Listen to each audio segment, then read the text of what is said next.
Pour la première fois, les industriels français du médicament font une étude sur l'empreinte sanitaire de leurs produits et donc de leur industrie d'une certaine façon par rapport aux besoins thérapeutiques des Français. C'est-à-dire on prend véritablement les pathologies auxquelles sont confrontés les Français, quels sont le type de médicaments qu'ils utilisent et on regarde si en fait nous leur apportons des réponses thérapeutiques. Et la réponse est non seulement oui, mais elle est également oui dans une très large majorité puisque plus de 80% des Français prennent de façon très régulière des médicaments qui sont produits par le G5 et qu'en même temps cela ne coûte que moins de 18% à l'assurance maladie, c'est-à-dire au budget de la nation. Et je pense que c'est quelque chose de très important à avoir en tête parce que quand on sort d'une crise comme nous l'avons connue, une crise sanitaire et donc qui pose la question de l'indépendance sanitaire des Français par rapport à leur maladie chronique, eh bien, la réponse apportée par les entreprises présentes au G5, c'est oui, nous sommes présents et nous sommes présents à un coût qui est parfaitement compétitif pour la collectivité nationale. Donc c'est ça qu'apporte cette étude et je pense que c'est fondamental de le prendre en compte et de le voir chiffré.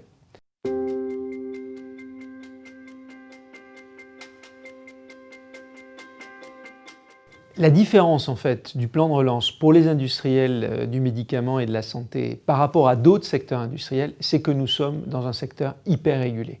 Et quand je dis hyper régulé, il est de deux façons. D'une part par les réglementations nationales et européennes, celles qui sont mises en place par le Parlement, par le ministère de la Santé, etc.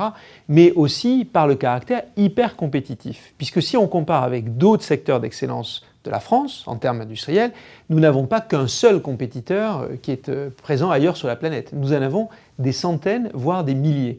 Et surtout quand on veut bien considérer que ce sont des entreprises qui font à la fois de la recherche et du développement et de la production.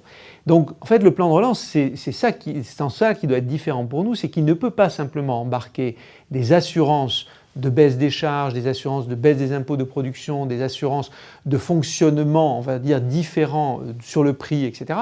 Il doit également embarquer une réforme de l'accès au marché et plus généralement de la régulation en fait de ce secteur. Et ce n'est qu'à cette condition que le plan de relance sera actif. Et ce que nous avons entendu aujourd'hui, c'est un gouvernement et en particulier une ministre déléguée à l'industrie qui semble parfaitement avoir compris l'intégralité en fait de ce scope et de ce sujet pour les industries de santé pour que le plan de relance soit véritablement efficace. Donc la réponse, c'est véritablement que nous sommes aujourd'hui avec beaucoup d'espoir face à ce que nous avons entendu, parce que peut-être pour la première fois, l'intégralité en fait de la question a été adressée, à la fois la relance économique au sens strict, financière, budgétaire, et de notre côté, ce que ça emporte en termes de régulation.